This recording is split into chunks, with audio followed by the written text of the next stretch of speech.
of 2020.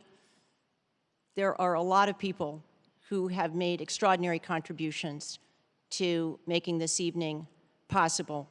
And in a few moments, you will hear from two of our co-chairs to start the appreciation to those who have helped. Our third co-chair, Dot Ridings, is in Louisville, Kentucky tonight. Her leadership in debates goes back to 1976 and includes the presidency of the League of Women Voters. The CPD is the beneficiary of 33 years' worth of people who have been willing to put their name on our work. To all of those former presidents and chancellors of debate sites, to former moderators, to members of our Debates International network who have set their clocks to 3 a.m. tomorrow morning to tune in live, we thank you with all our hearts. In 1987, Paul Kirk and Frank Fahrenkopf co-founded the CPD. I'd like to introduce the co-chair, Frank Fahrenkopf, and his colleague are also our co-chair, Ken Wallach, to start this part of the program.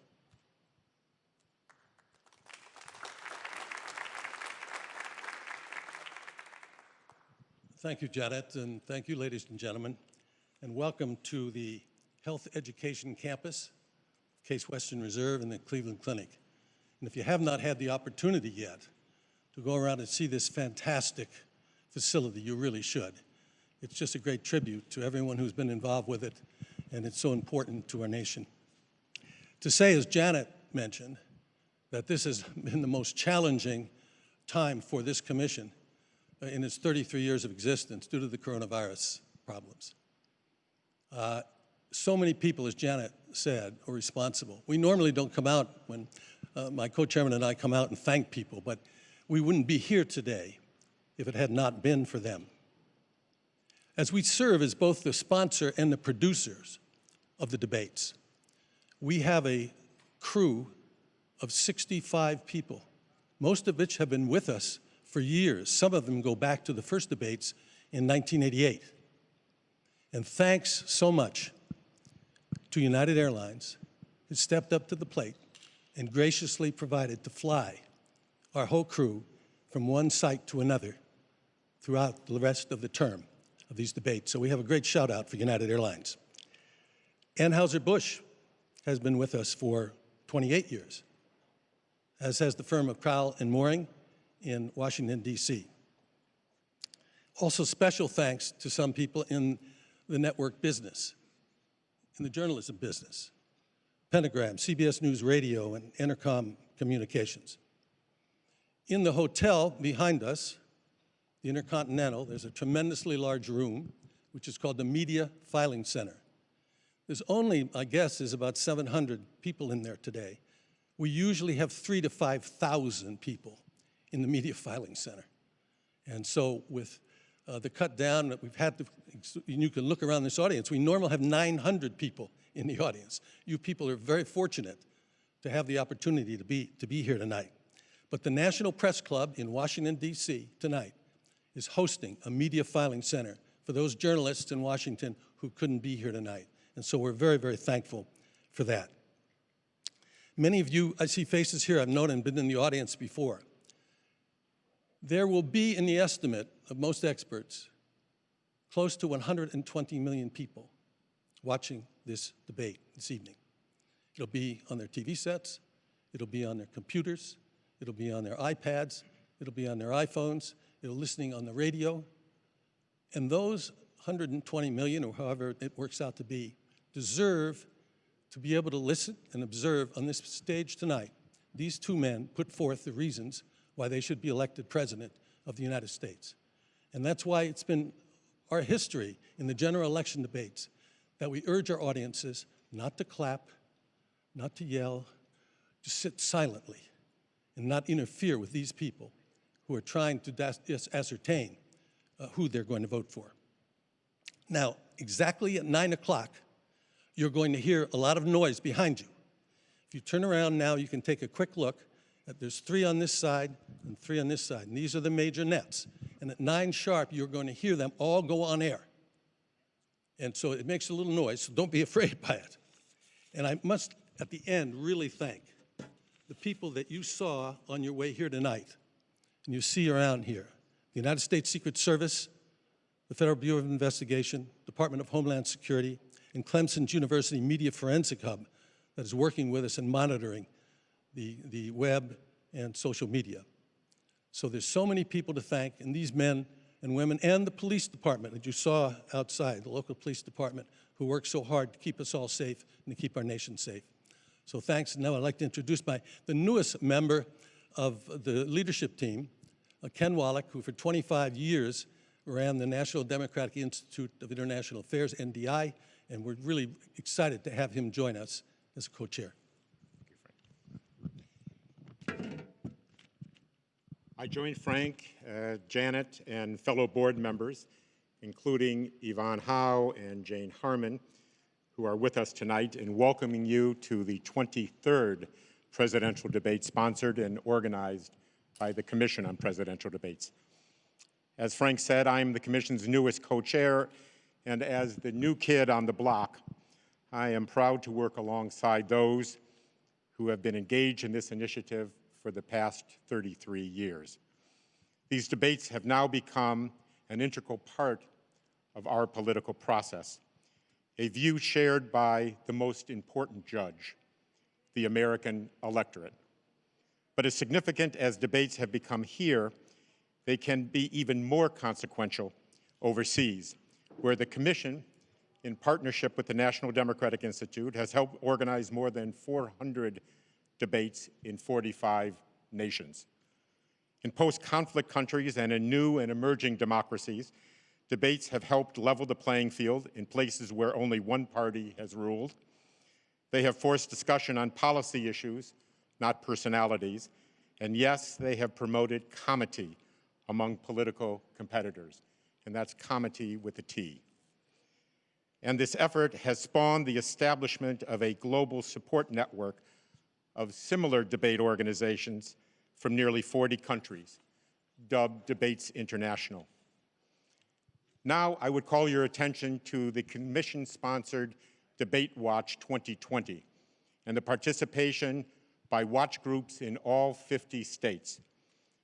From a hair salon owner in Cleveland Heights hosting 10 employees to the Atlantic Council hosting a global audience for more than 80,000.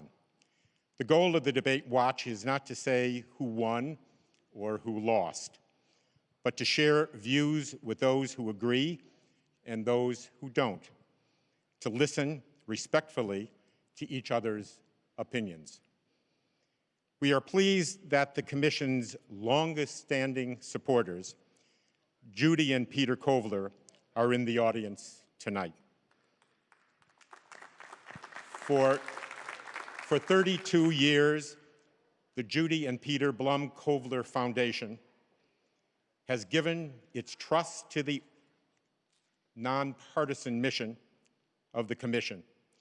We are deeply grateful for their belief in our work and their extraordinary contribution to the 2020 debates. It is now my distinct honor to introduce Dr. Tom Mihaljevic, President of the Cleveland Clinic, and Barbara Snyder, President of Case Western Reserve University. Thank you very much.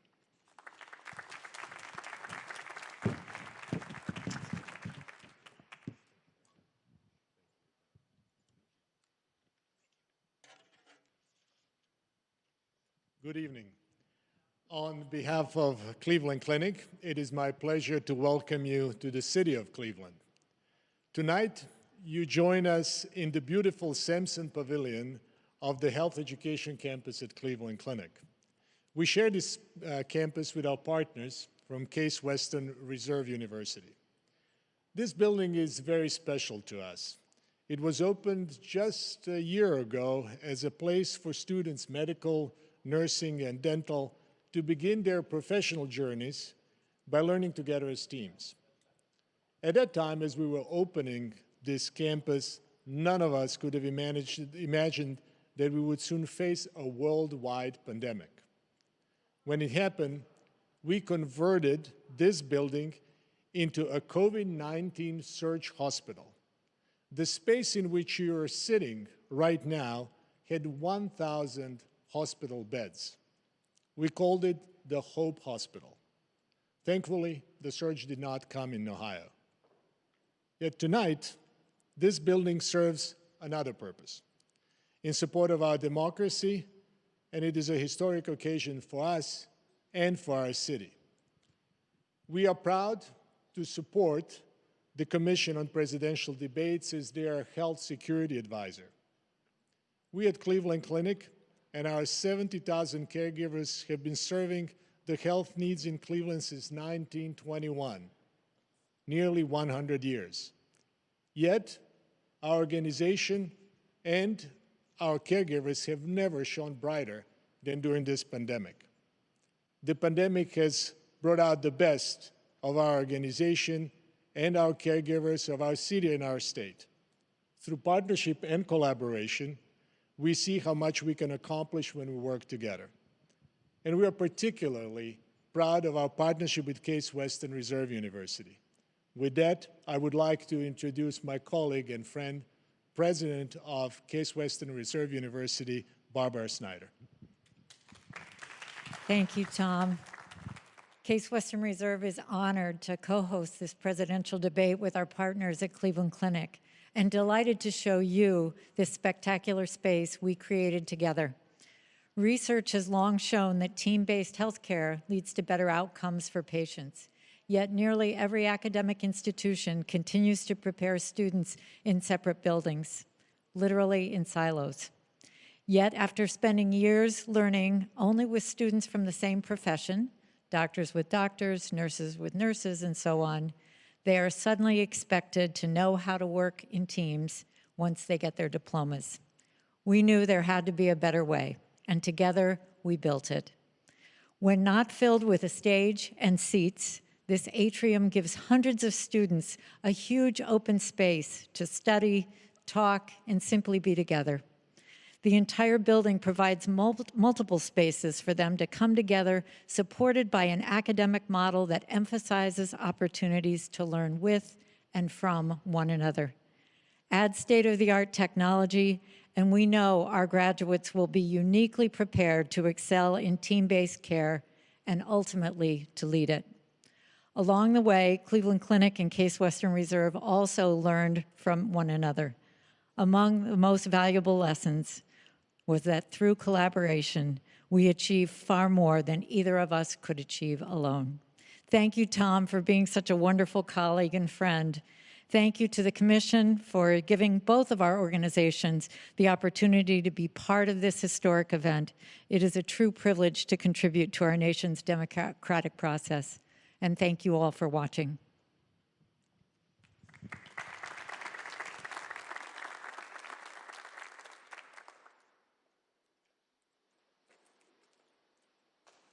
Thank you, Tom and Barbara, very much. Most Valuable Player award for this evening goes to Toby Cosgrove. We couldn't have done it without you. Thank you. One housekeeping bit for the audience. As soon as this debate is over, if you will please remain seated, you will be shown which way to exit. And please stay where you are until that happens. I would like to now introduce Chris Wallace, the moderator of this evening's debate.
Good evening from the Health Education campus of Case Western Reserve University and the Cleveland Clinic.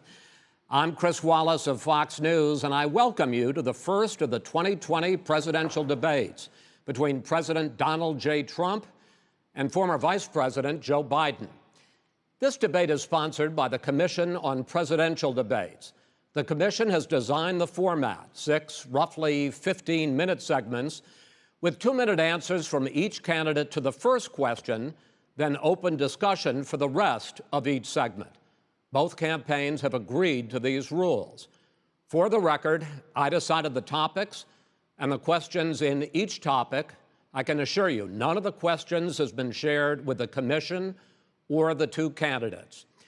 This debate is being conducted under health and safety protocols designed by the Cleveland Clinic, which is serving as the health security advisor to the commission for all 4 debates.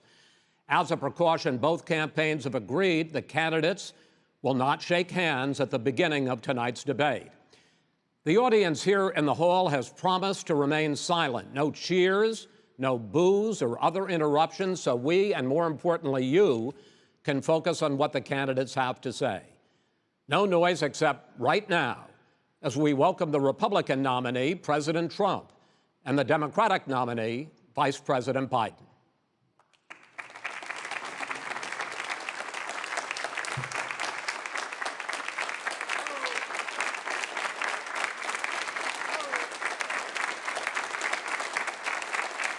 How you doing, man? How are you?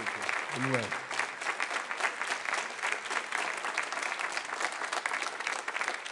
Gentlemen, a lot of people have been waiting for this night, so let's get going. Our first subject is the Supreme Court. President Trump, you nominated Amy Coney Barrett over the weekend to succeed the late Ruth Bader Ginsburg on the court. You say the Constitution is clear about your obligation and the Senate's to consider a nominee to the court. Vice President Biden, you say that this is an effort by the president and Republicans to jam through an appointment and what you call an abuse of power. My first question to both of you tonight, why are you right in the argument you make and your opponent wrong, and where do you think a Justice Barrett would take the court? President Trump, in this first segment, you go first, 2 minutes. Thank you very much, Chris. I will tell you very simply, we won the election. Elections have consequences. We have the Senate, we have the White House, and we have a phenomenal nominee, respected by all, top academic, good in every way, In fact, some of her biggest endorsers are very liberal people from Notre Dame and other places. So I think she's going to be fantastic. We have plenty of time, even if we did it after the election itself. I have a lot of time after the election, as you know. So I think that she will be outstanding. She's going to be as good as anybody that has served on that court. We really feel that. We have a professor at Notre Dame, highly respected by all, said she's the single greatest student he's ever had. He's been a professor for a long time at a great school.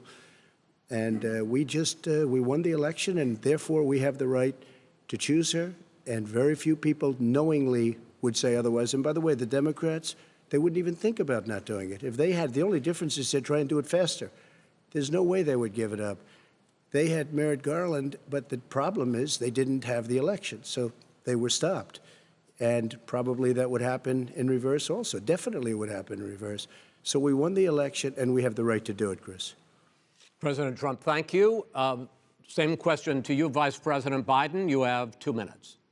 Well, first of all, thank you for doing this, and looking forward to this, Mr. President. Thank you, Joe. The American people have a right to have a say in who the Supreme Court nominee is. And that say occurs when they vote for United States senators and when they vote for the President of the United States. They're not going to get that chance now because we're in the middle of an election already. election has already started. Tens of thousands of people have already voted. And so the thing that should happen is we should wait. We should wait and see what the outcome of this election is, because that's the only way the American people get to express their view is by who they elect as president and who they elect as vice president. Now, what's at stake here is the president's made it clear he wants to get rid of the Affordable Care Act. He's been running on that, he ran on that, and he's been governing on that. He's in the Supreme Court right now trying to get rid of the Affordable Care Act, which will strip 20 million people from having insurance, health insurance now, if it goes into court. And the justice, and I have nothing, I'm not opposed to the justice, she seems like a very fine person. But she's written before she went on the bench, which is her right, that she thinks that the Affordable Care Act is not constitutional. The other thing that's on the court, and if it's struck down, what happens? Women's rights are fundamentally changed. Once again, a woman could be pay more money because she has a pre-existing condition of pregnancy. They were able to charge a woman more for the same exact procedure a man gets. And that ended when we, in fact, passed the Affordable Care Act. And there's 100 million people who have pre-existing conditions, and they'll be taken away as well. Those pre-existing conditions, the insurance companies are going to love this. And so it's just not appropriate to do this before this election. If he wins the election and the Senate is Democrat or Republican, then he goes forward. If not, we should wait until February. All right. There aren't 100 million people with pre-existing conditions. As far as the say is concerned, the people already had their say. Okay, Justice Ginsburg said very powerfully, very strongly, at some point, 10 years ago or so, she said a president and the Senate is elected for a period of time, but a president's elected for 4 years. We're not elected for 3 years. I'm not elected for 3 years. So we have the Senate, we have a president. He's elected to the next during election. that period of time, we have an opening. I'm not elected for 3 years. I'm elected for 4 years. And the 100 million people, Joe, the 100 million people is totally wrong. I don't know where you got that number. The bigger problem that you have is that you're going to extinguish 180 million people with their private health care that they're very happy with. That's simply not true. Well, you're certainly going to socialist. You're going to socialist medicine. We're now into, gentlemen, we're now into open discussion. Open discussion. Open discussion. Yes, I agree. Go ahead, Vice President. Number White. one, he knows that what I proposed. What I proposed is that we expand Obamacare and we increase it. We do not wipe any, and one of the big debates we had with 23 of my colleagues trying to win the nomination that I won, were saying that Biden wanted to allow people to have private insurance still. They can. They do. They will under my proposal. It's not what you've said, But and it's not what your party has said. That is simply your party a lie. doesn't say it. Your party wants to go socialist medicine. My party is and me. socialist right healthcare. now, I am and the they're going to dominate party. you, Joe. You know that. I am the Democratic Party right now. The platform of the Not according Democratic to Party Harris. is what I, in fact, approved of. What I approved of. Now, here's the deal. The deal is that it's going to wipe out pre-existing conditions. And by the way, the 200,000 people that have died on his watch, how many of those have survived? Well, there's 7 million people that contracted COVID. What does it mean for them going forward if you strike down the Affordable Care Act? Joe, you've had 308,000 military people dying because you couldn't provide them proper health care in the military. So don't tell me about this. I'm happy to talk about this. And if you were here, Look, it wouldn't be 200, it would be 2 million people because you were very late on the draw. You didn't want me to ban China, which was heavily infected. You didn't want me to ban all right, gentlemen, Europe, which was heavily infected. You would have been much later, Joe. Mr. President, much later. Mr. President. You're talking about 2 million people. You're not Mr. President, as the moderator, we are going to talk about COVID in the next segment, but go ahead. Let me finish. The point is that the president also is opposed to Roe v. Wade. That's on the ballot as well in the court. And so that's also at stake right now. And so the election is already begun. You don't know it's on the ballot. Why is it on the ballot? Because why is it on the ballot? It's not on the ballot. It's on the ballot in the court. I don't think so. In the court. Well, there's nothing happening there. Donald, would you just be quiet for a minute? And you don't know her view on Roe v. Wade. You don't know her view. Well, all right. Let's talk. We got a lot to unpack here, gentlemen. We got a lot of time. So On health care, and then we'll come back to Roe v. Wade. All right. Mr. President, the Supreme Court will hear a case a week after the election in which the Trump administration, along with 18 state attorneys general, are seeking to overturn Obamacare, to end Obamacare. You have spent the last... Because they want to give good health care. If I may ask my question, sir. Good health care. Over the last 4 years, you have promised to repeal and replace Obamacare, but you have never in these 4 years come up with a plan, a comprehensive plan to replace Obamacare. Of course I have. Well, I got rid of the individual mandate. I'm going to give you an opportunity. I got rid of the individual mandate, which was a big chunk of Obamacare. That is absolutely a big thing. That was the worst part of Obamacare. Sir, Chris, that was the worst part of Obamacare. Let me ask my question. Well, I'll ask Joe. The individual mandate was the most unpopular aspect of Obamacare. I got rid of it. I'd like you and we will protect people with President, I'm the moderator of this conditions. debate, and I would like you to let me ask my question, and then you can answer your question. Go ahead. You, in the course of these 4 years, have never come up with a comprehensive plan to replace Obamacare, and just this last Thursday, you signed a largely symbolic executive order to protect people with pre-existing conditions 5 days before this debate. So my question, sir, is what is the Trump health care plan? Fine. Well, first of all, I guess I'm debating you, not him, but that's okay. I'm not surprised. Let me just tell you something, that there's nothing symbolic. I'm cutting drug prices. I'm going with favored nations, which no president has the courage to do because you're going against Big Pharma. Drug prices will be coming down 80 or 90%. You could have done it during your 47-year period in government, but you didn't do it. Nobody's done it. So we're cutting health care. All of the things that we've done, insulin. I'll give you an example. Insulin. It was destroying families, destroying people. The cost, I'm getting it for so cheap. It's like water, you want to know the truth. So cheap. Take a look at all of the drugs what we're doing, prescription drug prices. We're going to allow our governors now to go to other countries to buy drugs because they pay just a tiny fraction. As I say, this is open discussion. No, let me but ask this you is about, big. This is big stuff. Sir, you'll be happy. I'm about to pick up on one of your points to ask the Vice President, which is he points out that you would like to add a public option to Obamacare. And the argument that he makes and other Republicans make is that that is going to end private insurance. It is and not. Well, if I can ask you the question, it will end. Not what your party says, by the way. It will end private insurance and create a government takeover of health care. It does not. It's only for those people who are so poor they qualify for Medicaid. They can get that free in most states, except governors who want to deny people who are poor Medicaid.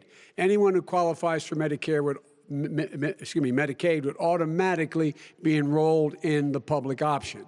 The vast majority of the American people would still not be in that option, number one. Joe, you agreed with Bernie Sanders, who's far left, on the manifesto, we call it, and that gives you socialized medicine. Look, hey, Are you saying I'm not going to listen agree? to him. The fact of the matter is, I beat Bernie Sanders. Not by much. I beat him a whole hell of a lot. I'm here standing facing you, old buddy. Pocahontas would have left 2 days early. You would have lost every primary. All he knows how to on do is Super Tuesday. You got very lucky. Here's the deal. I got very lucky. I'm going to get very lucky tonight as well. And tonight I'm going to make sure, because here's the deal. Here's the deal. The fact is that everything he's saying so far is simply a lie. I'm not here to call out his lies. Everybody knows he's a liar. But you I just want to make sure. Joe, you're the liar. I want to make sure. You graduated last in your class, not first in your class. I want to make sure. Mr. President, can you let him finish, sir? No, he doesn't know how to do that. He has, You'd be surprised. You pick You'd be surprised. the wrong guy, the wrong night at the wrong time. Listen, you agreed with Here's the Bernie deal. Sanders to the The manifesto. whole idea. Let him. There is no manifesto, number Please one. let him speak, Mr. Number President. two. You just lost the left. Number two. You just lost the left. You agreed with Bernie Sanders on a plan folks, that's absolutely agreed folks, do you have to, any and under that idea plan, what you this have clown's socialized, doing? They call it Mr. Do you Medicare. have any do? Socialized medicine. Mr. Well, I President. tell you what, he is not for any help for people needing health care. Because he, in fact, already has cost 10 million people their health care that they had from their employers because of his recession. Number one. Number two, there are 20 million people getting health care through Obamacare now that he wants to take it away. He won't ever look you in the eye and say that's what he wants to do. take it away. No, I want to give them better health care at a much lower price because and by the way, he Obamacare doesn't is know no how. good. He doesn't know how I've to do already that. fixed it. He has never I've offered already a plan. fixed it to an extent. He has never done a as you single might thing. know, but probably don't. Obamacare Gentlemen, you realize is no if you're good, both Joe. speaking at the It's same no good, time, and it's too expensive. let the president go ahead, sir. Obamacare is no good. We made it better, and I had a choice to make very early on. We took away the individual mandate. We guarantee pre-existing conditions, but took away the individual mandate. Listen, this is the way it is. And that destroyed, they shouldn't even call it Obamacare. Then I had a choice to make. Do I let my people run it really well or badly? Yeah. If I run it badly, they'll probably blame him, but they'll blame me. But more importantly, I want to help people, okay? I said, you got to run it so well. That's what and I just had a meeting with them. They said, the problem is no matter how well you run Obamacare, it's a disaster. It's too expensive. Okay. Premiums are too high, and it doesn't work. So we do want to get rid of it. Chris, we want to get rid of it. I understand it, sir, but I have to give you roughly equal time. Good. Please let the Vice President talk. Good. He has no plan for health care. Of course we do. He sends out wishful thinking. He has executive orders that have no power. He hasn't lowered drug costs for anybody. He's been promising a health care plan since he got elected. He has none, like almost everything else he talks about. He does not have a plan. He doesn't have a plan. And the fact is, this man doesn't know what he's talking about. All right, I have one final question for you, sure. Mr. Vice President. If Senate Republicans, we were talking originally about the Supreme Court here, if Senate Republicans go ahead and confirm Justice Barrett, there has been talk about ending the filibuster or even packing the court, adding to the 9 justices there. You call this a distraction by the president, but in fact it wasn't brought up by the president. It was brought up by some of your Democratic colleagues in the Congress. So my question to you is, you have refused in the past to talk about it. Are you willing to tell the American people tonight whether or not you will support either ending the filibuster or packing the court? Whatever position I take on that, that'll become the issue. The issue is the American people should speak. You should go out and vote. You're in voting now. Vote and let your senators know how strongly you feel. Vote now. Are you going to pack the court? Make sure you, in fact, let people know you're a senator. I'm not going to answer the question because the question is radical left. Will you shut up, man? Listen, who is on your list, Joe? Who's on your list? Right. Gentlemen, I think we've ended this. He's going to pack the court. We have not going to give a list. We have ended this segment. We're going to move on to the second segment. That was really a productive segment, wasn't it? Keep yapping, man. The people understand, Joe. They sure 47 years you've done nothing. They understand. All right. The second subject is COVID-19, which is an awfully serious subject, so let's try to be serious about it. We have had more than 7 million cases of coronavirus in the United States, and more than 200,000 people have died. Even after we produce a vaccine, experts say that it could be months or even years before we come back to anything approaching normal.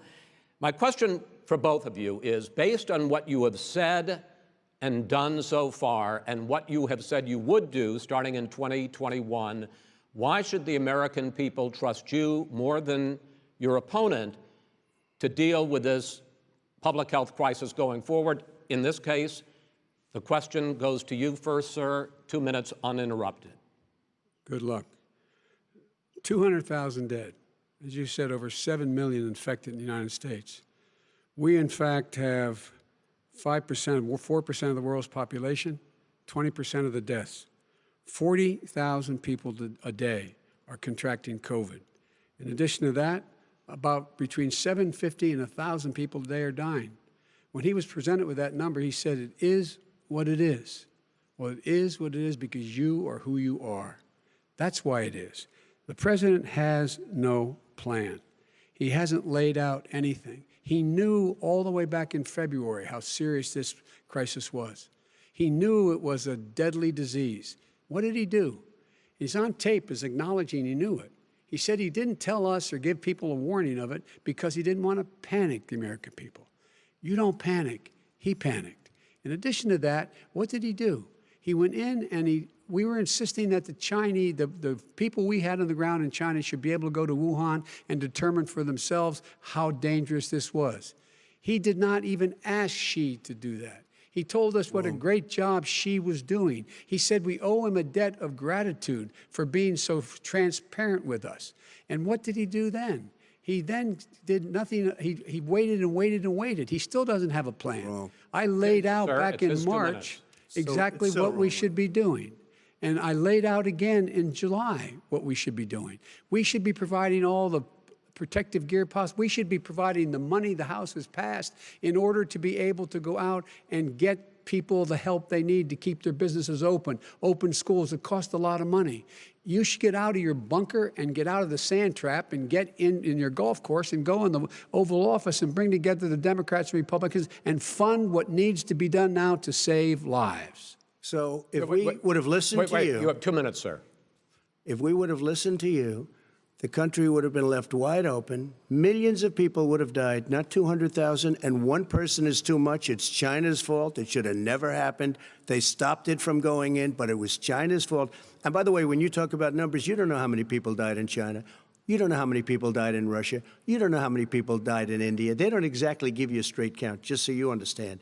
But if you look at what we've done, I closed it, and you said he's xenophobic. He's a racist, and he's xenophobic because you didn't think I should have closed our country. No, Wait a minute. It says 2 minutes. You didn't think we should have closed our country because you thought it was terrible. You wouldn't have closed it for another 2 months. By my doing it early, in fact, Dr. Fauci said, President Trump saved thousands of lives. Many of you Democrat governors said, President Trump did a phenomenal job. We worked with the governor. Oh, really? Go take a look. The governors said I did a phenomenal job. Most of them said that. In fact, people that would not be necessarily on my side said that. President Trump did a phenomenal job. We did. We got the gowns. We got the masks. We made the ventilators. You wouldn't have made ventilators. And now we're weeks away from a vaccine. We're doing therapeutics already. Fewer people are dying when they get sick. Far fewer people are dying. We've done a great job. The only thing I haven't done a good job, and that's because of the fake news. No matter what you say to them, they give you bad press on it. It's just fake news. They give you good press. They give me bad press because that's the way it is, unfortunately. But let me just tell you something. I don't care. I've gotten used to it. But I'll tell you, Joe, you could never have done the job that we did. You don't have it in your blood. You could have never done that job. I know how to do the job. I know how to get the job Well, you didn't do very well in swine flu. H1N1, you were a disaster. Your own chief of staff said you were a disaster. 14,000 people died, not 200,000. There was no economic recession. Sir, you made a There was no recession. You made a point. Let him answer. And there was we didn't shut down the economy. This is his economy he's shut down. The reason it's shut down is because, look, you folks at home, how many of you got up this morning and had an empty chair at the kitchen table because someone died of COVID? How many of you were in a situation where you lost your mom or dad and you couldn't even speak to them? You had a nurse holding a phone up so you could, in fact, say goodbye. You would have lost far more people. Far more people. And you would have been And by the way, months late. your own, You were his months behind me, his Joe. own CDC director says we could lose as many as another 200,000 people between now and the end of the year. And he held up, he said, if we just wear a mask, we can save half those numbers, just a mask. And by the way, in terms of the whole notion of a vaccine, we're for a vaccine, but I don't trust him at all, nor do you. I know you don't. What we trust is a scientist. You don't we trust Dr. Johnson Fauci. & Johnson, Pfizer? Okay, by the way, gentlemen, let me move on to questions about the future, because you both have touched on two of the questions I'm going to ask. Focusing on the future first, President Trump, you have repeatedly either contradicted or been at odds with some of your government's own top scientists. The week before last, the head of the Centers for Disease Control, Dr. Redfield, said it would be summer before the vaccine would become generally available to the public. You said that he was confused and mistaken. Those were your two words. Yeah. But Dr. Slaoui, the head of your Operation Warp Speed, has said exactly the same thing. Are they both wrong? Well, I've spoken to the companies, and we can have it a lot sooner. It's a very political thing because people like this would rather make it political than save lives. God. It is a very political thing. I've spoken to Pfizer. I've spoken to all of the people that you have to speak to. We have great Moderna, Johnson & Johnson, and others. They can go faster than that by a lot. become very political because the left, or I don't know if I call So them you're left, I don't know suggesting what that I call the them. head of your Operation Warp Speed, Dr. Slawi? I disagree with him. Yeah, no, I disagree with both of them. And he didn't say that. He said it could be there, but it could also be much sooner. I had him in my office 2 days ago. He talked about the summer, sir, before it's generally available, just like He Dr. said it's a Redfield. possibility that we'll have the answer before November 1st. It could also I'm be talking after about when it's that. generally available. Not when it Well, will we're be. going to deliver it right away. We have the military all set up. Logistically, they're all set up. We have our military that delivers soldiers, and they can do 200,000 a day. They're going to be This delivering is the vaccine. same man It's who all told set you up. by Easter this would be gone away. By the warm weather, it'd be gone. Miraculous, like a miracle. And by the way, maybe you could inject some bleach in your arm, and that would take care of it. This is the same That man. was said sarcastically, and you know that. That was said sarcastically. And so here's the deal. This man is talking about a vaccine. Every serious company is talking about maybe having a vaccine done by the end of the year. But the distribution of that vaccine will not occur until sometime beginning or the middle of next year to get it out, if we get the vaccine. And pray God we will. Pray God we will. Mr. Vice President, I want to pick up, though. You'll have on the that. vaccine sooner I want to than pick that. up on this question, though. You say the public can trust the scientists, but they can't trust President Trump. In fact, you said that again tonight. Your running mate, Senator Harris, goes further, saying the public health experts, quote, will be muzzled, will be suppressed.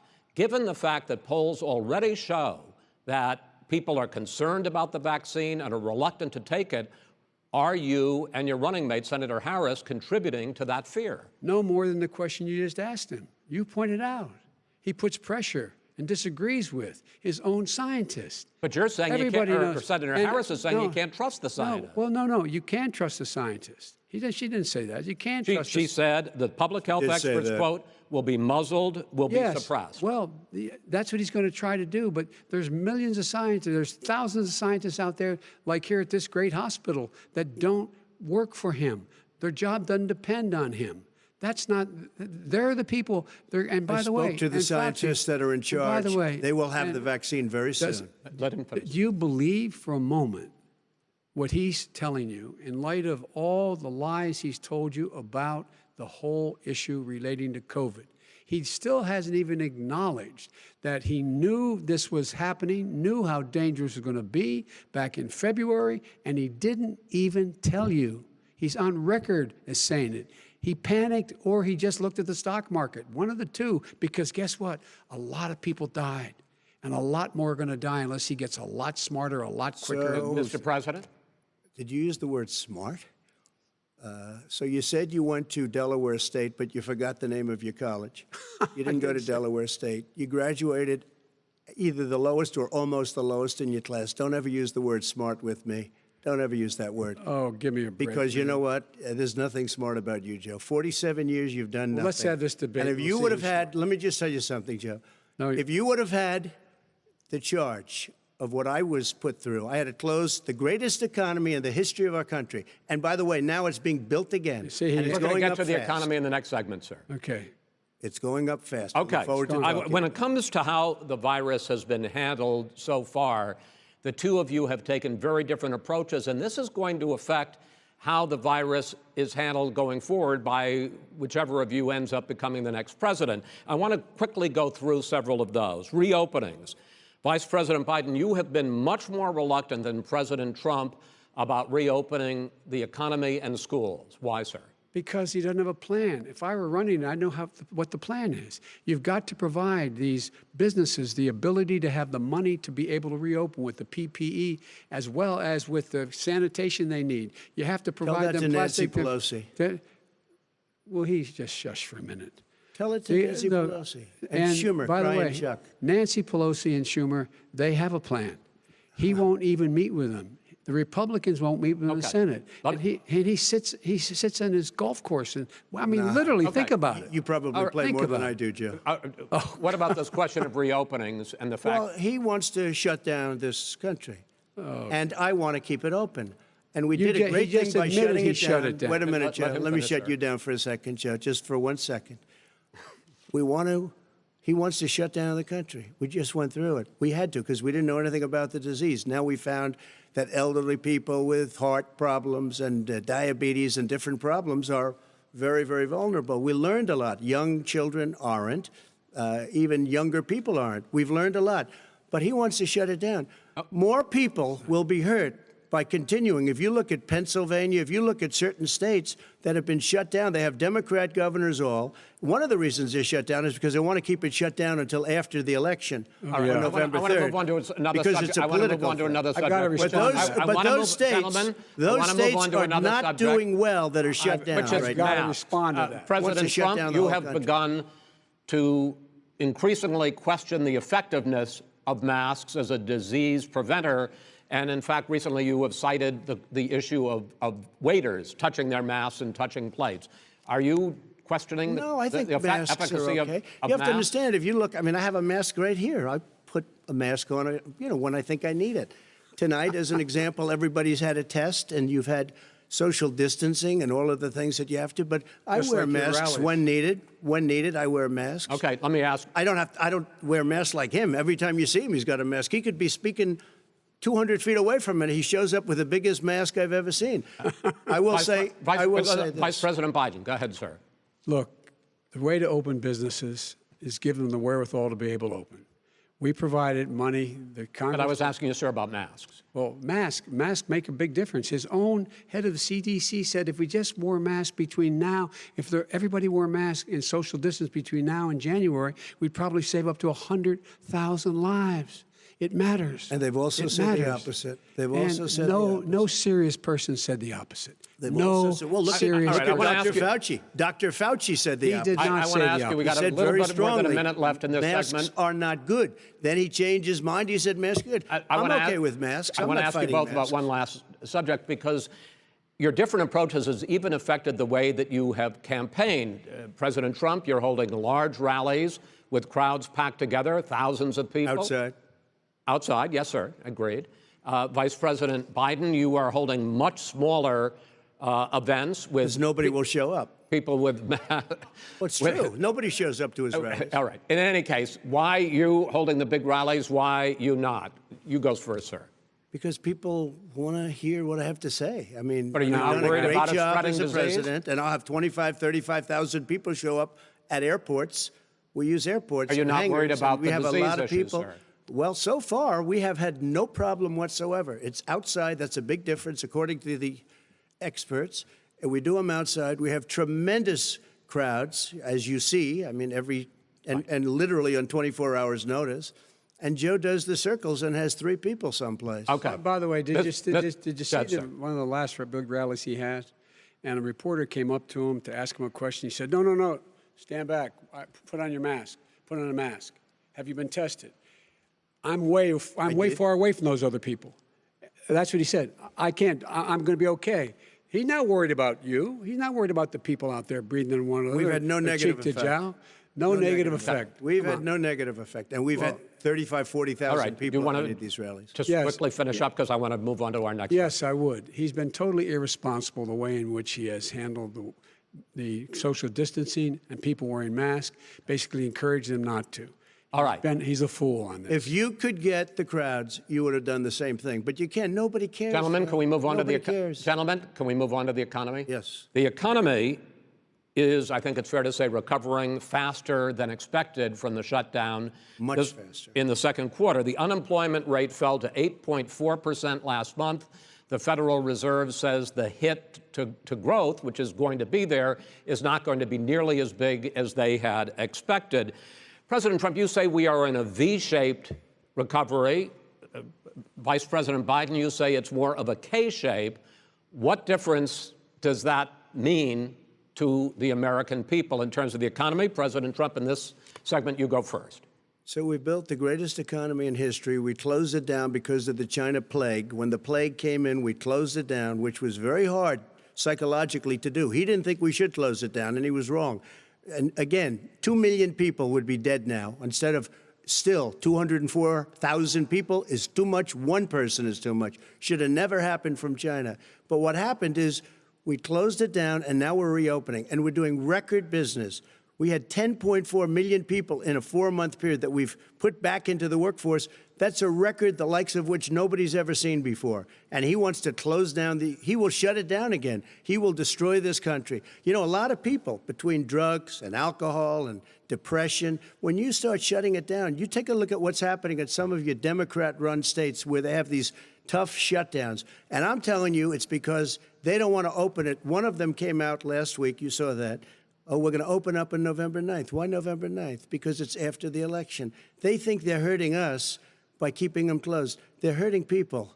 People know what to do. They can social distance. They can wash their hands. They can wear masks. They can do whatever they want. But they got to open these states up. When you look at North Carolina, when you look, and these governors are under siege, Pennsylvania, Michigan, and a couple of others, you got to open these states up. It's not fair. You're talking about almost, it's like being in prison. And you look at what's going on with divorce, look at what's going on with alcoholism and drugs. It's a very, very sad thing. And he'll close down the whole country. This guy will close down the whole country and destroy our country. Our country is coming back incredibly well, setting records as it does it. We don't need somebody to come in and say, let's shut it down. All right. Your 2 minutes, sir. We're now moved to you. As I said, posing the question, the president says it's a V-shaped recovery. You say it's a K-shaped recovery. What's the difference? The difference is millionaires and billionaires like him in the middle of the COVID crisis have done very well. Billionaires have made another $300 billion because of his profligate tax proposal, and he only focused on the market. But you folks at home, you folks living in Scranton and Claymont and all the small towns and working class towns in America, how well are you doing? This guy paid a total of $750 in taxes. Sir, wait, no, sir, it's just wrong yeah, I understand. You've agreed to the 2 minutes, so please let him have it. Do I get my time back? The fact is that he has, in fact, worked on this in a way that he's going to be the first president of the United States to leave office having fewer jobs in his administration than when he became president. Fewer jobs than when he became president. First one in American history.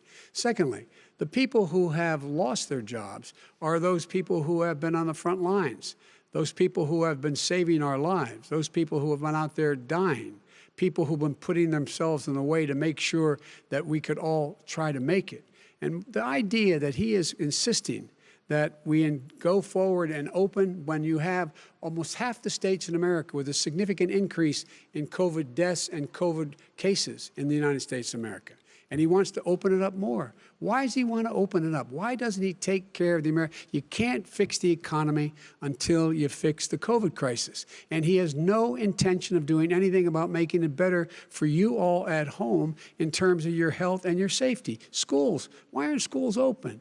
Because it costs a lot of money to open them safely. You know, they were going to give, his administration was going to give the teachers and school students masks. And then they decided, no, couldn't do that because it's not a national emergency. Not a national emergency. They've done nothing to help small businesses. Nothing. They're closing. 1 in 6 is now gone. He ought to get on the job and take care of the needs of the American people so we can open safely. All right. Your time is up, sir. Well, we are going to get to... I have to respond to that. Well, you both had 2 minutes, sir. Excuse me, he made a statement. So did you. People want their schools, people want their schools open. They don't want to be shut down. They don't want their state shut down. They want their restaurants. I look at New York. It's so sad what's happening in New York. It's almost like a ghost town. And I'm not sure it can ever recover what they've done in New York. People want their places open. They want to get back to their lives. They'll be careful, but they want their schools open. I'm the one that brought back football. By the way, I brought back Big Ten football. It was me, and I'm very happy to do it. And people of Ohio are very proud of me. And you know how I found out? When he took gentlemen, a phony we're going to ad. get to your economic plans going forward in a moment. But first, Mr. President, as you well know, there's a new report that in 2016, the year you were elected president, and 2017, your first year as president, that you paid $750 a year in federal income tax each of those years. I know that you pay a lot of other taxes, but I'm asking you the specific question. Is it true that you paid $750 in federal income taxes each of those 2 years? I paid millions of dollars in taxes, millions of dollars of income tax. And let me just tell you, There was a story in one of the papers. Show us your tax I paid returns. $38 million one year. I paid $27 million Show us your tax 1 year. returns. I went, you'll see it as soon as it's finished. You'll see it. You know, if you want to do, go to the Board of Elections. There's a 118-page or so report that says everything I have, every bank I have, I'm totally under-leveraged because the assets are extremely good. And we have a very, I built Sir, a great I'm asking company. you a specific question, which But is... let me tell you... I understand all of that. Release your I tax understand return. all of that. But let me... No, Mr. President. Go ahead. I'm asking you a question.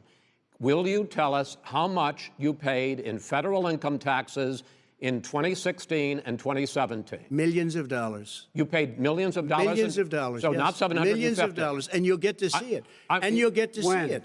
But let me just Inshallah? tell you, Chris, let me just tell you something, that it was the tax laws. I don't want to pay tax.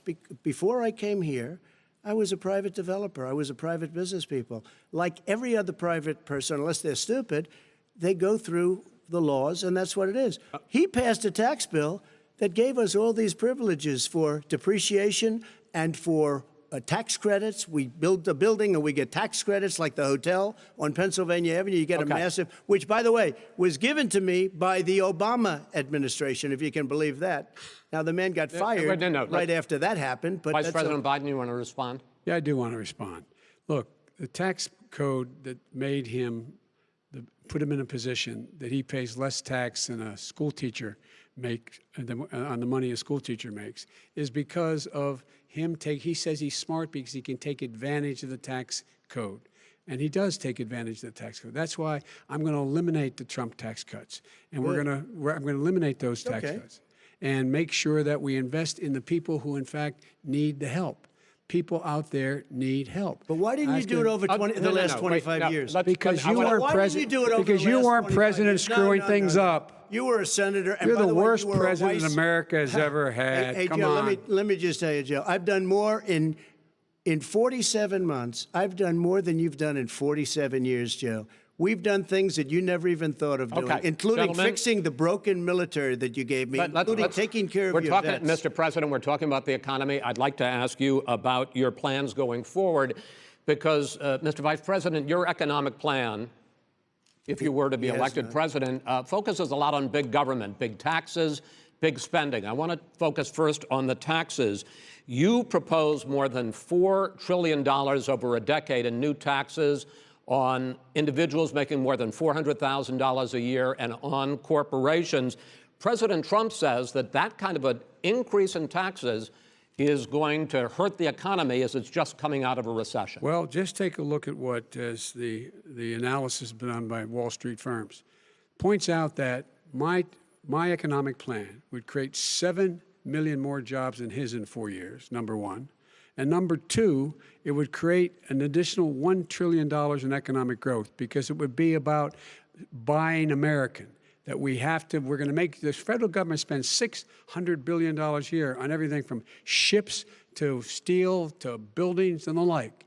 And under my proposal, we're going to make sure that every penny of that has to be made by a company But respectfully, in America. sir, I'm talking about taxes, not spending. By the way, I'm going to eliminate a significant number of the tax. I'm going to make the corporate tax 28%. It shouldn't be 21%. You have 91 companies, in the Fortune 500, who don't pay a single penny in tax, making billions of dollars. Why didn't you do it before when you were vice president with Obama? Because you, in fact, passed that.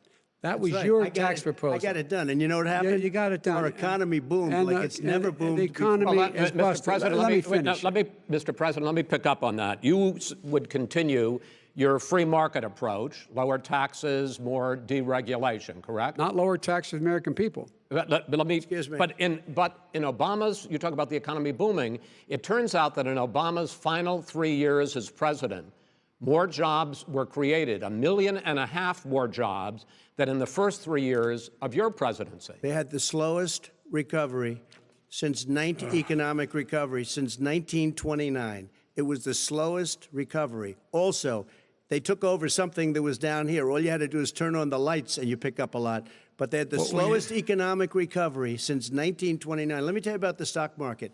When the stock market goes up, that means jobs. It also means 401ks. if you got in, if you ever became president with your ideas, you want to terminate my taxes, I'll tell you what, you'll lose half of the companies that have poured in here will leave, and plenty of companies that are already here, they'll leave for other places. They will leave, and you will have a depression, the likes of which you've never seen. Look, we inherited the worst recession short of a depression in American history. I was asked to bring it back. We were able to have an economic recovery that created the jobs you're talking about. We handed him a booming economy. He blew it. It wasn't booming. Blew He blew it. It wasn't booming. It was the weakest recovery since 1929. Is it fair to say he blew it when, in fact, when there was record low unemployment before COVID? Yeah, but because what he did, even before COVID, manufacturing went in the hole. Manufacturing went in the hole. Excuse me, #1. Chris. Wait. #2. Chris. #3. They said it would take. No, you were #2. No. Chris. They said it would take a miracle to bring back manufacturing. I brought back 700,000 jobs. They brought back nothing. They gave up on manufacturing. Part of my standard fare. I'm the guy that brought back the automobile industry. All right, let him. We brought back. I was asked to bring back Chrysler and General Motors. We brought them back right here in the state of Ohio and Michigan. He blew it. They're gone. He blew it. And in fact, they're going. Ohio had the best year it's ever had last year. Michigan had the best year they've ever had. That is not Many true. car companies came in from Germany, from Japan, went to Michigan, went to Ohio. They're not having. And they didn't come in with you. Mr. Vice President, go ahead. And so you take a look at what he's actually done. He's done very little. His trade deals are the same way. He talks about these great trade deals. You know, he talks about the art of the deal. China's perfected the art of the steal. We have a higher deficit with China now than we did before. We have the highest trade deficit with Mexico. China ate your lunch, down 18%. China ate your lunch, Joe. And no wonder your son goes in and he takes out billions of dollars, to manage. He makes millions of dollars.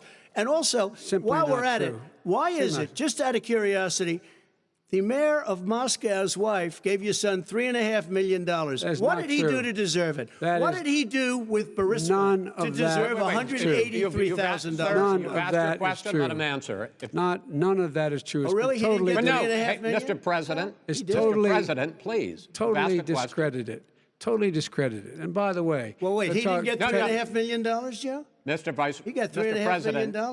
That is not true. Oh, really? Mr. President, it's an open discussion, please. It's a fact. Well, you have raised an issue. Let the Vice President answer. Discredited. Did Burisma pay him $183,000 a month with no experience in energy? Mr. President, my son did nothing wrong at Burisma. I think he did. Mr. President, let him answer.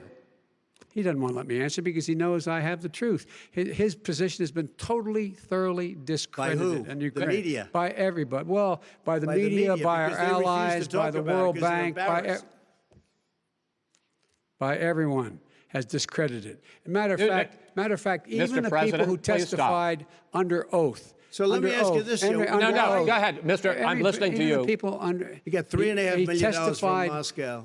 He testified under oath in his administration, said, I did my job and I did it very well. Oh, I really? did it I'd honorably. like to know who they are.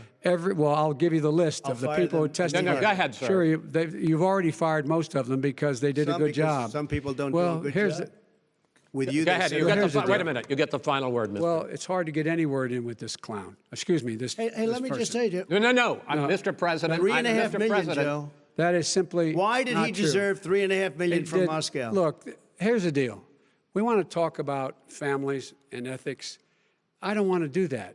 I mean, his family we could talk about all night. His family's already... My family lost a fortune by coming down and helping us with government. And that's such a... Mr. President. Every single one of them lost a fortune. This is not about my family or his family. It's about your family, the American people. He doesn't... That's not true. It doesn't want to talk about what you need, you, the American people. It's about you. That's what we're talking about here. All right, that's the end of the segment. We're moving on. He didn't take them. Well, Vice President, no. Can I be honest? It's a very important question. Try to be honest. He stood up. No, the answer to the question is no. Ukraine. No, sir. With $1 billion, if you that is absolutely not true. You're going to have true. Gentlemen.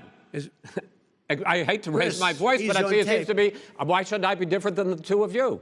So here's the deal. Good point. We have 6 segments. We have ended that segment. We're going to go to the next segment. In that segment, you each are going to have 2 uninterrupted moments. In those 2 uninterrupted minutes, Mr. President, you can say anything you want. I'm going to ask a question about race, but if you want to answer about something else, go ahead. But I think that the country would be better served if we allowed both people to speak with fewer interruptions. I'm appealing to you, sir, to do that. Well, and him too. Well, frankly, you've been doing more interrupting Well, that's than he all right, has. but he does plenty. Well, less than, sir, less does than, plenty. no, less than you have. Let's please continue on. The issue of race. Vice President Biden, you say that President Trump's response to the violence in Charlottesville 3 years ago, when he talked about very fine people on both sides, was what directly led you to launch this run for president. Oh, yeah, sure. President Trump, you have often said that you believe you have done more for Black Americans than any president, with the possible exception of Abraham Lincoln. My question for the 2 of you is, why should voters trust you rather than your opponent to deal with the race issues facing this country over the next 4 years? Vice President Biden, you go first. It's about equity and equality. It's about decency. It's about the Constitution. And we have never walked away from trying to require equity for everyone, equality for the whole of America. But we've never accomplished it. But we've never walked away from it like he has done. It is true. The reason I got in the race is when those people, close your eyes, remember what those people look like coming out of the fields carrying torches, their veins bulging, just spewing anti-Semitic bile, and accompanied by the Ku Klux Klan. A young woman got killed. And they asked the president what he thought. He said there were very fine people on both sides. No president has ever said anything like that. It is whose now, 2 minutes, sir. Second point I'd make to you is that when Floyd was killed, when Mr. Floyd was killed, there was a peaceful protest in front of the White House. What did he do? He came out of his bunker, had the military use tear gas on him so he could walk across to a church and hold up a Bible. And then what happened after that? The bishop of that very church said that it was a disgrace. The general who was with him said all he ever wants to do is divide people, not unite people at all. This is a president who has used everything as a dog whistle to try to generate racist hatred, racist division. This is a man who, in fact, you talk about helping African Americans. 1 in 1,000 African Americans has been killed because of the coronavirus. And if he doesn't do something quickly, by the end of the year, 1 in 500 will have been killed. 1 in 500 African Americans. This man is a savior of African Americans. This man cares at all. This man's done virtually nothing. Look, the fact is that you have to look at what he talks about. You have to look at what he did. And what he did has been disastrous for the African-American community. So, President Trump, you have 2 minutes. Why should Americans trust you over your opponent to deal with racism? he did a crime bill, 1994, where you call them super predators, African Americans, the super predators, and they've never forgotten it. They've never forgotten it, Joe. No, sir, it's his 2 minutes. So you did that, and they call you a super predator, and I'm letting people out of jail now that you have treated the African American population community, you have treated the Black community about as bad as anybody in this country. You did the 1990, and that's why, if you look at the polls, I'm doing better than any Republican has done in a long time, because they saw what you did. You call them super predators, and you've called them worse than that, because you look back at your testimony over the years, you've called them a lot worse than that. As far as the church is concerned, and as far as the generals are concerned, we just got the support of 250 military leaders and generals, total support. Law enforcement, almost every law enforcement group in the United States. I have Florida, I have Texas, I have Ohio, I have Portland. The sheriff just came out today and he said, I support President Trump. I don't think you have any law enforcement. You can't even say the word law enforcement, because if you say those words, you're going to lose all of your radical left supporters. And why aren't you saying those words, Joe? Why don't you say the words law enforcement? Because you know what? If they called us in Portland, we would put out that fire in a half an hour, but they won't do it because they're run by radical left Democrats. If you look at Chicago, if you look at any place you want to look, Seattle, they heard we were coming in the following day, and they put up their hands, and we got back Seattle. Minneapolis, we got it back, Joe, because we believe in law and order, but you don't. The top 10 cities and just about the top 40 cities are run by Democrats and in many cases radical left. And they've got you wrapped around their finger, Joe, to a point where you don't want to say anything about law and order. And I'll tell you what, the people of this country want and demand law and order, and you're afraid to even say it. All right. I want to return to the question of race. Vice President Biden, after the grand jury in the Breonna Taylor case decided not to charge any of the police with homicide, you said it raises the question, quote, whether justice could be equally applied in America. Do you believe that there is a separate but unequal system of justice for blacks in this country? Yes, there is. There's systemic injustice in this country, in education and work and in law enforcement and the way in which it's enforced. But look, the vast majority of police officers are good, decent, honorable men and women. They risk their lives every day to take care of us. But there are some bad apples. And when they occur, when they find them, they have to be sorted out. They have to be held accountable. They have to be held accountable.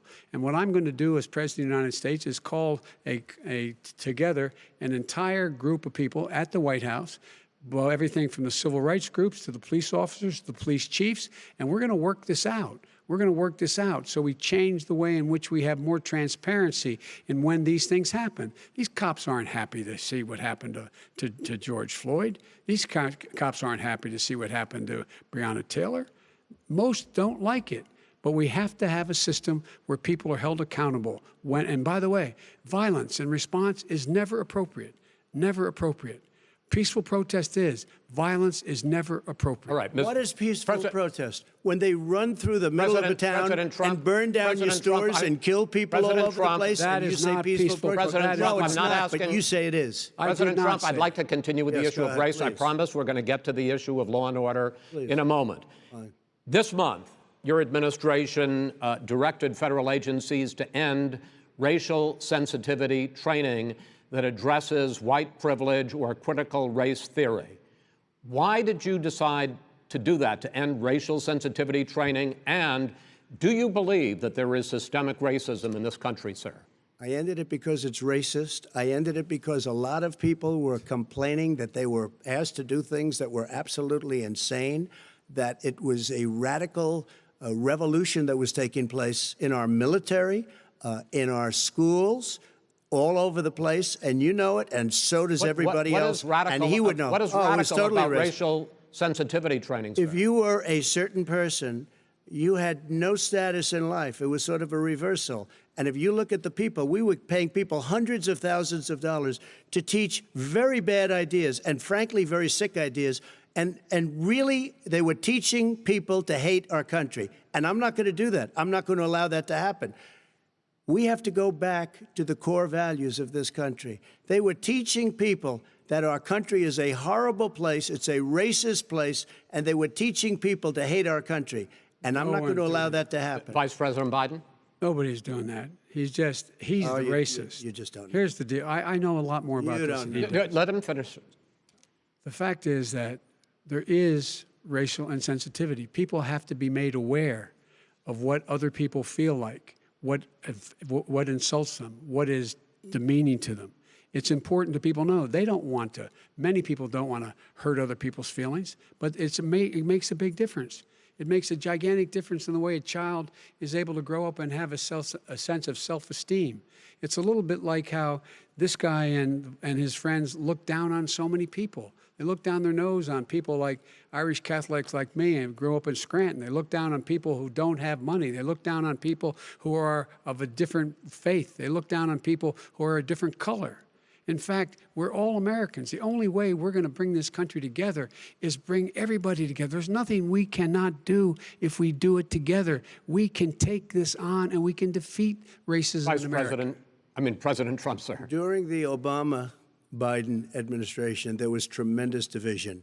There was hatred. You look at Ferguson, you go to many places. Look at Oakland. Look what happened in Oakland. Look what happened in Baltimore. Look what happened. Frankly, it was more violent than what I'm even seeing now. Oh, my but Lord. the reason This is is that ridiculous. the Democrats that run these Absolutely cities ridiculous. don't want to talk like you about law and order. Violent and you crime, still haven't mentioned. violent Are you in crime. favor of law and order? I'm in favor of law. You following Are you it in and a little favor bit of of law order. and order? Go Yes, ahead, I'm say in it. favor. You Everybody's asked a in favor question, of let him finish. Law You'll and order. lose his Law lefty. and Let order. him answer. Law and order with justice, where people get treated fairly. And the fact of the matter is, violent crime went down 17%, 15% in our administration. All right. It's gone up on his watch. Went down much more in ours. All right, we're now. is president of Mr. the President, United you're going States to. of America. China, we Mr. were President, breaking every record in the Mr. book. President, you're going to be very happy because we're now going to talk about law and order. Places we had trouble were Democratic-run cities. That's and exactly cities- my question. Democratic- There has been a dramatic increase in homicides in America this summer, particularly, and you often blame that on Democratic mayors and Democratic governors, but in fact, there have been equivalent spikes in Republican-led cities like Tulsa and Fort Worth. So the question is this really a party issue? I think it's a party issue. You can bring in a couple of examples, but if you look at Chicago, what's going on in Chicago, where 53 people were shot and 8 died, shot. If you look at New York, where it's going up like nobody's ever seen anything, the numbers are going up 100, 150, 200%.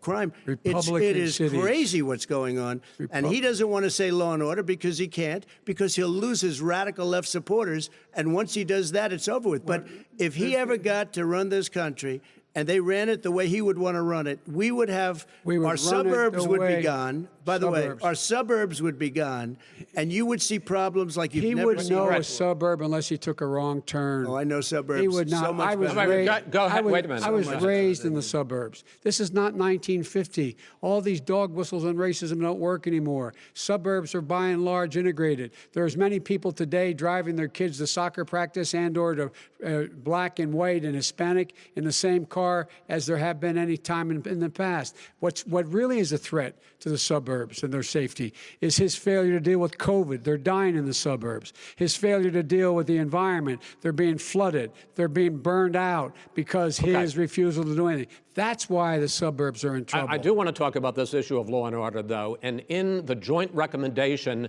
that came from the Biden-Bernie Sanders task force, you talked about, quote, reimagining policing.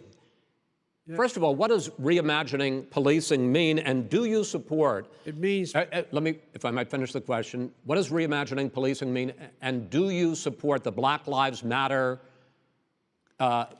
call for community control of policing? Look, what I support is the police having the opportunity to deal with the problems they face. And I'm totally opposed to defunding the police officers. As a matter of fact, local police, the only one defunding it, his budget calls for a $400 million cut in local law enforcement assistance. They need more assistance. They need, when they show up for a 9/11 call, to have someone with them as a psychologist or psychiatrist to keep them from having to use force and be able to talk people down. We have to have community policing like we had before, where the officers get to know the people in the communities. That's when crime went down. It didn't go up, it went down. And so we have to be engaged. That's not what they're talking about, Chris. That's not what they're talking about. He's talking about defunding the police. That is not true. He doesn't have any law support. Look, he has no law enforcement that's not support. true. Almost that's nothing. Look. Oh, really? Who do you have? Name one group that supports you. Name one group that came out and supported you. Go ahead. Think. We have time. We don't have time to do anything. No, think All right. about it. folks, Name one law enforcement group that came out and supported gentlemen, you. I think I'm going to take back the There moderator's aren't. I don't role, think there are any. and I want to get to another subject, which is the issue of protests in many cities that have turned violent. In Portland, Oregon, especially, we had more than 100 straight days of protests, which I think you would agree. You talk about peaceful protests. Many of those turned into riots. Mr. Vice President, you say that people who commit crimes should be held accountable. The question I have, though, is, as the Democratic nominee, and earlier tonight you said that you are the Democratic Party right now, have you ever called the Democratic mayor of Portland or the Democratic governor of Oregon and said, hey, you got to stop this, bring in the National Guard, do whatever it takes, but you stop the days and months of violence in Portland? I don't hold public office now. I am a former vice president. I've made it clear in my public statements that the violence should be prosecuted. It should be prosecuted, and anyone who commits it But should you've be never called prosecuted. for the people, He's never the leader. Excuse me, sir. You have never called for the leaders in Portland and in Oregon to bring in the National Guard and knock off 100 days of riots. They can, in fact, take care of it if he just stay out of the way. Look here. Oh, really? Oh, really? Here's the thing. I sent in the U.S. Marshals to get the killer of the young man in the middle of the street. They shot him, and for 3 days, President Trump, Portland wouldn't do anything. I had to send in the U.S. Marshals. They took care of business. Go ahead, sir. And by the way, you know, his own former spokesperson said, you know, riots and chaos and violence help his cause. That's what this is all about. I don't know who said that. I do. Who? I think Kellyanne Conway. I don't think she said that. She said that. And so here's the But here's the point. Go ahead, the point sir. is that that's what he is, keeps trying to rile everything up. He doesn't want to calm things down. Instead of going in and talking to people and saying, let's get everybody together, figure out how to deal with this. What's he do? He just pours gasoline in the fire constantly, and every single solitary time. Okay, and to end this, button up this segment, I'm going to give you a minute to answer, sir. You have repeatedly criticized. I have to answer his statement. No, you have His repeatedly. statement. Wait, you have just 1 No, second. you've been talking back made and a forth. statement. I'm asking you. I would love to end it. Sir. I would love to end it. and You know, we if would you want to very- switch seats. We would very quickly. We could do that, but I'd send in I'm the National Guard. It would be over. There'd be no problem. Okay, But they good. don't want to accept the National Guard. You have repeatedly criticized the vice president for not specifically calling out Antifa and other left-wing extremist groups. But are you willing tonight to condemn white supremacists and militia groups and to say that they need to stand down and not add to the violence in a number of these cities, as we saw in Kenosha and as we've seen in Portland? Sure, Are you I'm willing prepared to do specifically that, but do it? Well, go ahead, sir. I would say almost everything I see is from the left wing, not from the right wing. So what are you saying? I'm willing to do anything. I want to see Well, peace. then do it, sir. Say it. Do it. Say it. Do you want to call him? What do you want to call him? Give me a name. Give me a White name. Go ahead. supremacists and Who would right you like me to condemn? White supremacists and right Proud militia. Boys, stand back and stand by. But I'll tell you what.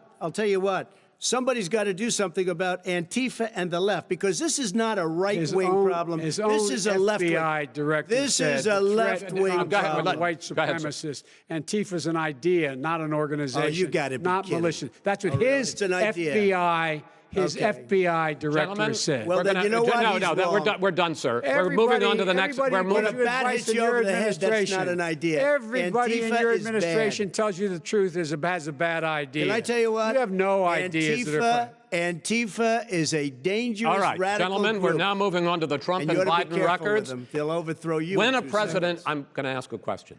When the president seeks a second term, it is generally a referendum on his record.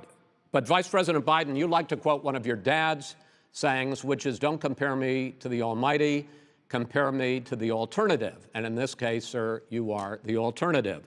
Looking at both of your records, I'm going to ask each of you, why should voters elect you president over your opponent? In this segment, President Trump, you go first, 2 minutes. Because there has never been an administration or president who has done more than I've done in a period of 3.5 years. And that's despite the impeachment hoax. And you saw what happened today with Hillary Clinton, where it was a whole big con job. But despite going through all of these things, where I had to fight both flanks and behind me and above, there has never been an administration that's done what I've done.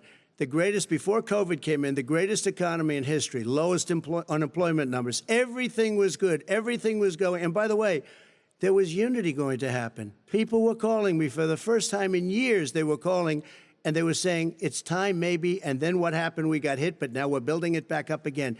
A rebuilding of the military, including Space Force and all of the other things. A fixing of the VA, which was a mess under him. 308,000 people died because they didn't have proper health care. It was a mess.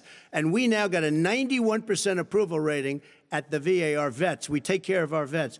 But we've rebuilt our military. The job that we've done, and I'll tell you something, some people say maybe the most important.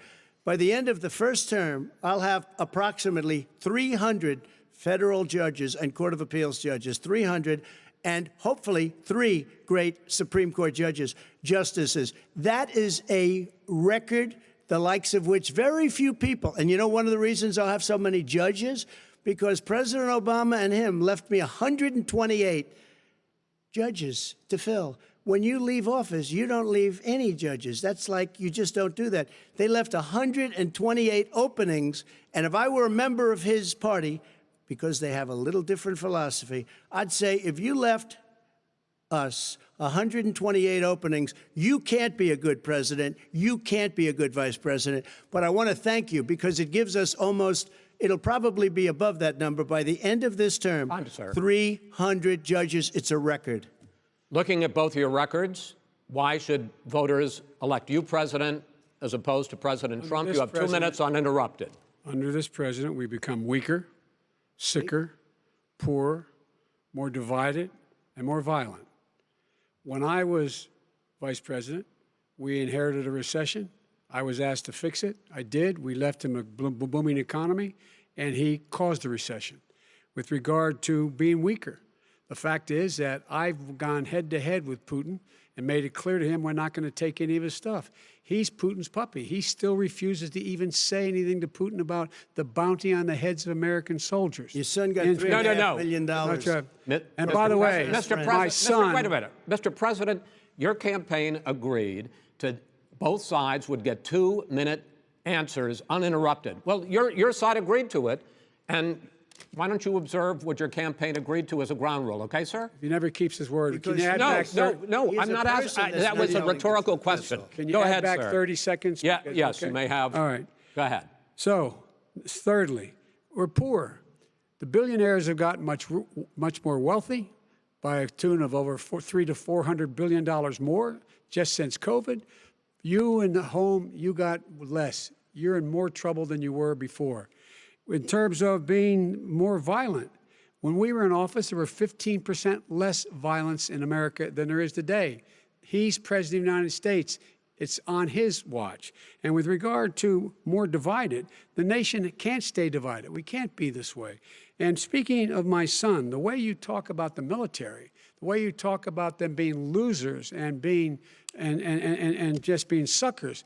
My son was in Iraq. He spent a year there. He got the Bronze Star. He got the Conspicuous Service Medal. He was not a loser. He was a patriot, and the people left behind there were heroes. Really? And I resent. Are you talking like about hell. Hunter? Are you talking about Hunter? I'm talking about my son, Beau Biden. You're talking about. I don't know Beau. I know Hunter. Yeah, Hunter you know got Beau. Hunter got thrown out of the military. He was thrown out, dishonorably discharged. That's not true. He wasn't dishonorably. Cocaine use. And he didn't have a job until you became vice president. Once you None became of that vice president, is true. he made a fortune in Ukraine, in China, in Moscow, That is simply and various not other places.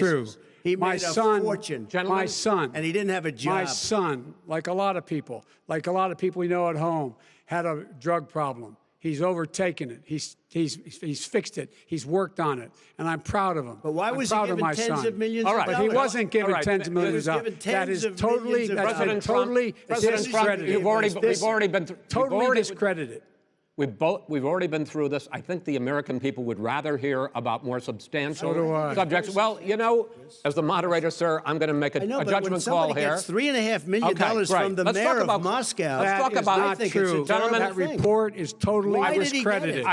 Mitt Romney on that committee said it wasn't worth taxpayers' money, that report. It was written for political reasons. You know, I'd like to talk about climate change. So would I.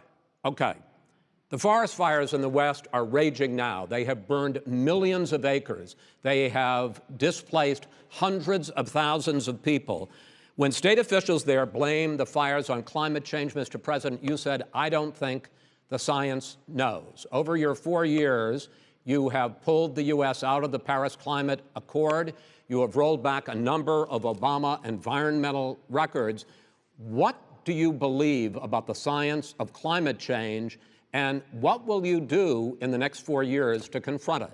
I want crystal clean water and air. I want beautiful, clean air. We have now the lowest carbon. If you look at our numbers right now, we are doing phenomenally. But I haven't destroyed our businesses. Our businesses aren't put out of commission. If you look at the Paris Accord, it was a disaster from our standpoint. And people are actually very happy about what's going on because our businesses are doing well. As far as the fires are concerned, you need forest management in addition to everything else. the forest floors are loaded up with trees, dead trees that are years old, and they're like tinder, and leaves and everything else. You drop a cigarette in there, the whole forest burns down. You've got to have forest management. You've got to have cuts. What do you believe about the science of climate change, sir? I believe that we have to do everything we can to have immaculate air, immaculate water, and do whatever else we can that's good. You know, we're planting 1 billion trees, the Billion Tree Project, and it's very exciting for a lot of people. That human pollution, greenhouse gas emissions contributes to the global warming of this planet? I think a lot of things do, but I think to an extent, yes. I think to an extent, yes. But I also think we have to do better management of our forests. Every year, I get the call, California's burning. California's burning.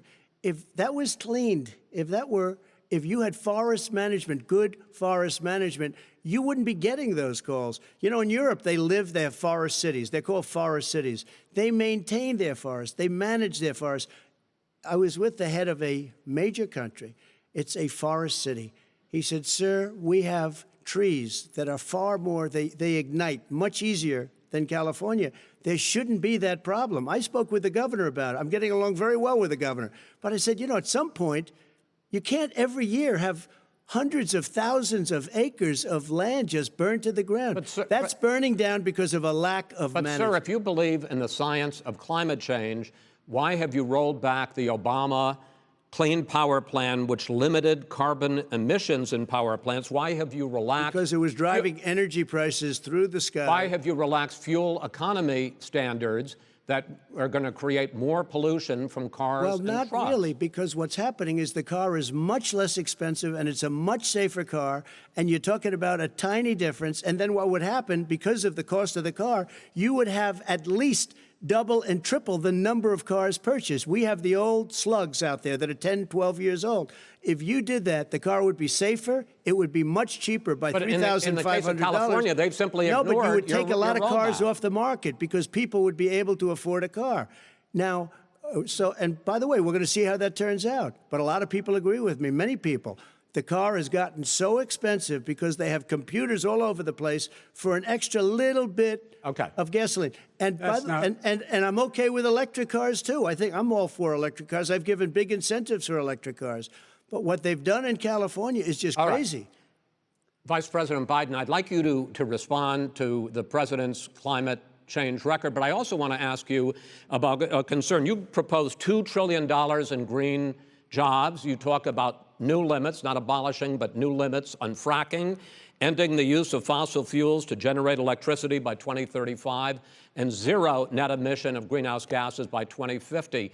The president says a lot of these things would tank the economy and cost millions of jobs. He's absolutely wrong, number one. Number two, if in fact, during our administration, the Recovery Act, I was in charge, able to bring down the cost of renewable energy to cheaper than or as cheap as coal and gas and oil.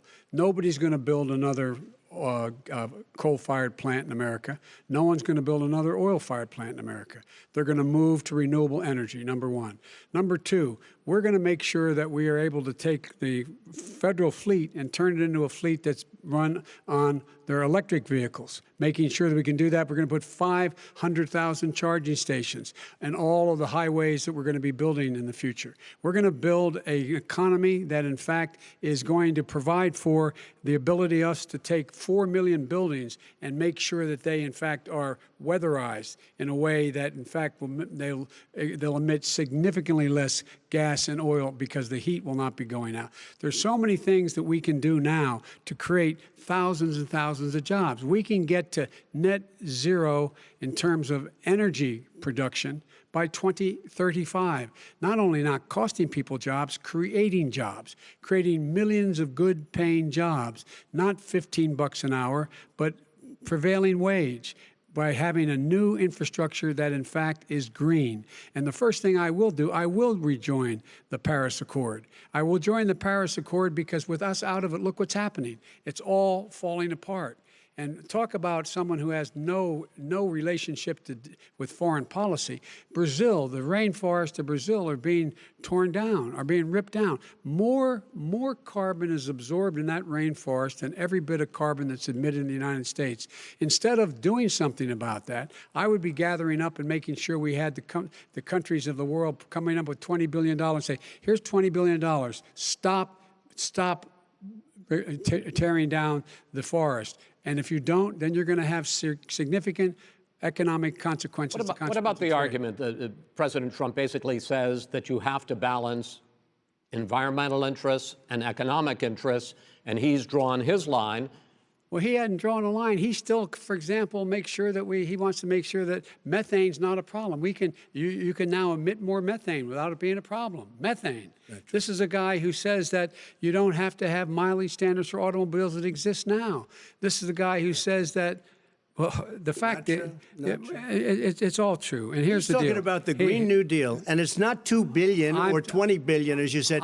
It's $100 trillion. I'm talking about where they want to rip down buildings and rebuild the building. No, it's the dumbest, most ridiculous. Where airplanes are out of business, where two-car systems are out, where they want to take out the cows too. That's not true either, right? This is a $100 trillion. Look, that's more money than our country could make in 100 years if we're going to the case. All right, let me destroy our because country. I actually wait a minute, sir. I actually have studied your plan, and it includes upgrading 4 million buildings, weatherizing 2 million homes over 4 years, building 1.5 million energy-efficient homes. So the question becomes: the president is saying, I think some people who support the president would say that sounds like it's going to cost a lot of money and hurt the economy. What it's going to do is going to create thousands and millions of jobs, good-paying jobs. Let him finish, sir. He doesn't know how to do that. $100 billion. The fact is, it's going to create millions of good-paying jobs, and these tax incentives for people to weatherize, which he wants to get rid of. It's going to make the economy much safer. Look how much we're paying now to deal with the hurricanes. By the way, he has an answer for hurricanes. He said maybe we should drop a nuclear weapon on them. They may. I never said that. That's at all. He did say. You made it up. And here's the deal. You make up. We are going to be in a position where we can create hard, good jobs by making sure the environment is clean and we all are in better shape. We spend billions of dollars now, on floods, hurricanes, rising seas. We're in real trouble. Look what's happened just in the Midwest with these storms that come through and wipe out entire sections and counties in Iowa. That didn't happen before. They're because of global warming. We make up 15% of the world's problem. We, in fact, but the rest of the world, we've got to get them to come along. That's why we have to get back into the Paris Accord. All right, gentlemen. Wait a minute, Chris. So why didn't he do it for 47 years? You were vice president. Why didn't you get the world? China sends up real dirt into the air. Russia does. India does. They all do. We're supposed to be good. And by the way, he made a couple of statements. The Green New Deal is $100 trillion, that is not $20 my billion. plan. That's the Green well, New you want to Deal rebuild every is building. Not my plan. You want to rebuild every. If he knew anything about, He made a statement about the military. He said, I said something about the military. He and his friends made it up, and then they went with it. I never said it. Okay. That is what not he true. did Sir, is he you're done in said this segment. he called the military Mr. Vice President, stupid bastards. I and he did said not it on say tape. that. He said stupid bastards. Please, He sir, said it. stop. I would never say that. Play to the it. military. Play it. Go ahead. Mr. You're on Vice tape. President answered his final question. The final question is, I can't remember which of all his rantings. I'm having a little trouble myself. But and about the economy and about this question of what it's going to cost. The economy. I mean, the Green New Deal and the idea of what your environmental changes will do. The Green New Deal will pay for itself as we move forward. We're not going to build plants that, in fact, are great polluting plants. So do you We're going to support build the Green New Deal? Pardon me? Do you support No, I don't support the Green New Deal. Oh, you don't? Oh, well, that's a You big let- statement. I support that means you the just Biden- lost the radical left. I Oh, support you the don't. Biden plan that I put forward. Okay. The Biden plan, which is different than what he calls the radical Green New Deal. All right, gentlemen, final segment, election integrity. As we meet tonight, millions of Americans are receiving mail-in ballots or going to vote early. How confident should we be that this will be a fair election, and what are you prepared to do over the next 5+ weeks, because it'll not only be to Election Day, but also counting some ballots, mail-in ballots after Election Day? What are you prepared to do to reassure the American people that the next president will be the legitimate winner of this election? In this final segment, Mr. Vice President, you go first. Prepared to let people vote. They should go to iwillvote.com, decide how they're going to vote, when they're going to vote, and what means by which they're going to vote. His own Homeland Security Director, and as well as the FBI Director, says there is no evidence at all that mail-in ballots are a source of being manipulated and cheating. They said that. The fact is that there are going to be millions of people because of COVID that are going to be voting by mail-in ballots, like he does, by the way. He sits behind the Resolute desk and sends his ballot to Florida, number one. Number two, we're going to make sure that those people who want to vote in person are able to vote, because enough poll watchers are there to make sure they can socially distance. The polls are open on time, and the polls stay open until the votes are counted. And this is all about trying to dissuade people from voting, because he's trying to scare people into thinking that it's not going to be legitimate. Show up and vote. You will determine the outcome of this election. Vote, vote, vote. If you're able to vote early in your state, vote early. If you're able to vote in person, vote in person. Vote whatever way is the best way for you, because he cannot stop you from being able to determine the outcome of this election. And in terms of whether or not, when the votes are counted, and they're all counted, that will be accepted. If I win, that will be accepted. If I lose, that'll be accepted. But by the way, if in fact he says he's not sure what he's going to accept, well, let me tell you something. It doesn't matter, because if we get the votes, it's going to be all over. He's going to go. He can't stay in power. It won't happen. It won't happen. So vote. Just make sure you understand you have it in your control to determine what this country is going to look like the next 4 years. Is it going to change, or are you going to get 4 more years of these lies? Mr. President, 2 minutes. So when I listened to Joe talking about a transition, there's been no transition from when I won. I won that election. And if you look at crooked Hillary Clinton, if you look at all of the different people, there was no transition, because they came after me trying to do a coup. They came after me spying on my campaign. They started from the day I won, and even before I won, from the day I came down the escalator with our First Lady. They were a disaster. They were a disgrace to our country. And we've caught them. We've caught them all. We've got it all on tape. We've caught them all. And by the way, you gave the idea for the Logan Act against General Flynn. You better take a look at that, because we caught you in a sense. And President Obama was sitting in the office. He knew about it too. So don't tell me about a free transition. As far as the ballots are concerned, it's a disaster. A solicited ballot, okay, solicited is okay. You're soliciting, you're asking, they send it back, you send it back. I did that. If you have an unsolicited, they're sending millions of ballots all over the country. There's fraud. They found them in creeks. They found some with the name Trump, just happened to have the name Trump just the other day in a waste paper basket. They're being sent all over the place. They sent 2 in a Democrat area. They sent out 1,000 ballots. Everybody got 2 ballots. This is going to be a fraud like you've never seen. The other thing, it's nice on November 3rd, you're watching and you see who won the election. And I think we're going to do well, because people are really happy with the job we've done. But you know what? We won't know. We might not know for months, because these ballots are going to be all over. Take a look at what happened in Manhattan. Take a look at what happened in New Jersey. Take a look at what happened in Virginia and other places. They're not losing 2%, 1%, which, by the way, is too much. An election could be won or lost with that. They're losing 30 and 40%. It's a fraud, and it's a shame. And can you imagine where they say you have to have your ballot in by November 10th? November 10th. That means that's 7 days after the election, in theory, should have been announced. Okay. We have major states with that, sir, all run by Democrats. 2 minutes is 2 minutes. All run by Democrats. It's President Trump, it's a rigged election. You're going to be able to continue. You have been charging for months that mail-in balloting is going to be a disaster. You say it's rigged, that it's going to lead to fraud. But in 2018, in the last midterm election, 31 million people voted mail-in voting. That was a quarter, more than a quarter, of all the voters that year cast their ballots by mail. Now that millions of mail-in ballots have gone out, what are you going to do about it? And are you counting on the Supreme Court including a Justice Barrett, to settle any dispute? Yeah, I think I'm counting on them to look at the ballots, definitely. I don't think I hope we don't need them in terms of the election itself. But for the ballots, I think so, because what's happening is incredible. I read today, where at least 1% of the ballots for 2016 were invalidated. They take them, we don't like them, we don't like them. But what are you going to do about it? There are millions of ballots going out right now. What you do is you go and vote. You do a solicited ballot, and that's okay, or you go and vote. I'm asking you about the fact that millions of people You go and vote.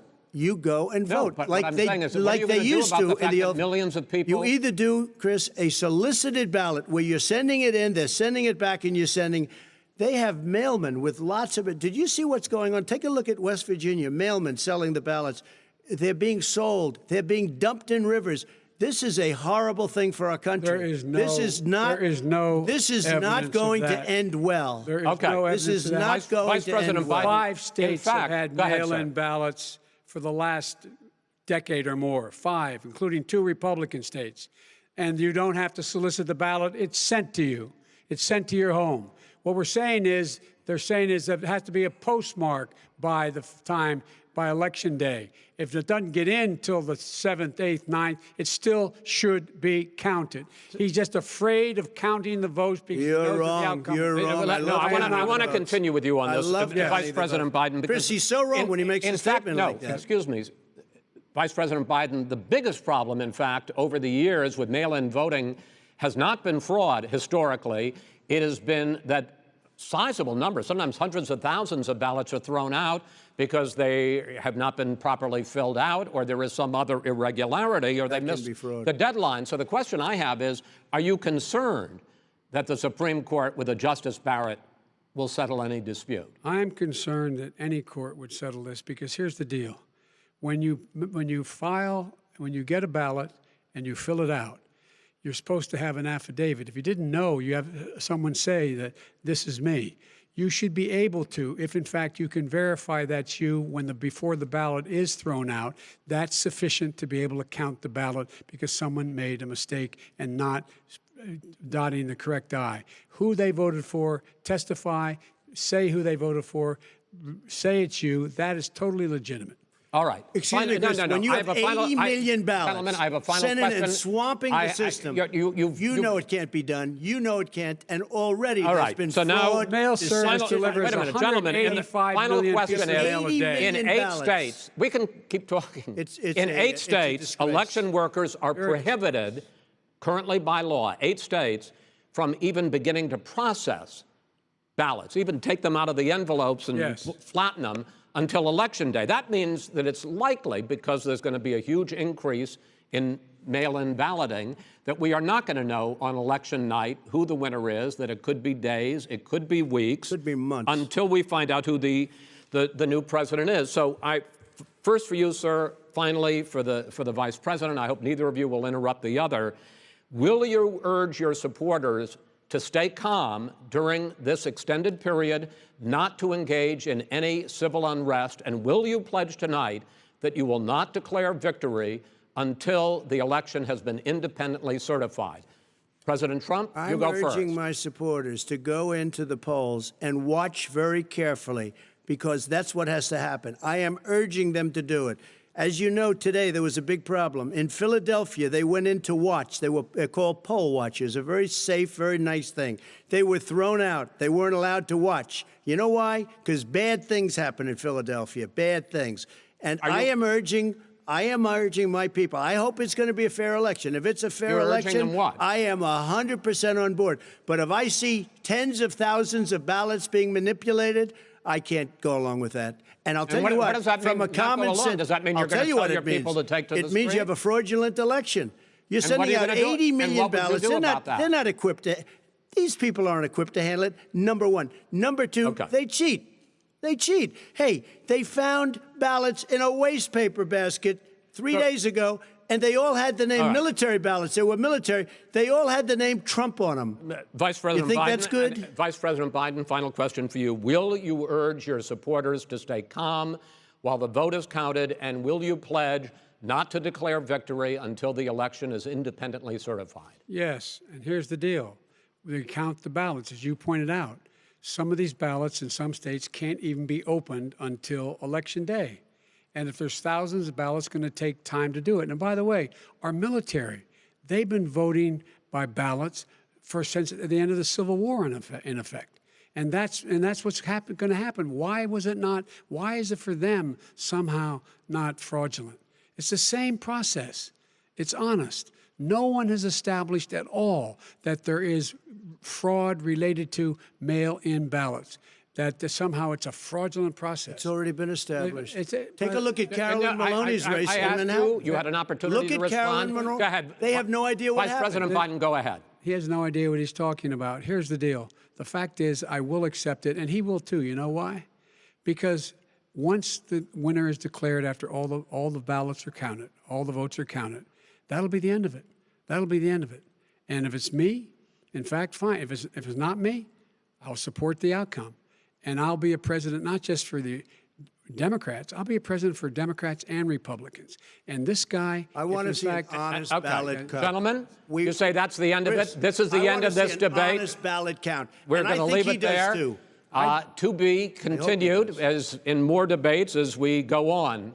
President Trump, Vice President Biden, it's been an interesting hour and a half. I want to thank you both for participating in the first of 3 debates that you have agreed to engage in. We want to thank Case Western Reserve University and the Cleveland Clinic for hosting this event. The next debate, sponsored by the Commission on Presidential Debates, will be 1 week from tomorrow, October 7th, at the University of Utah in Salt Lake City. The 2 vice presidential nominees, Vice President Mike Pence and Senator Kamala Harris, will debate at 9 p.m. Eastern that night. We hope you watch. Until then, thank you and good night.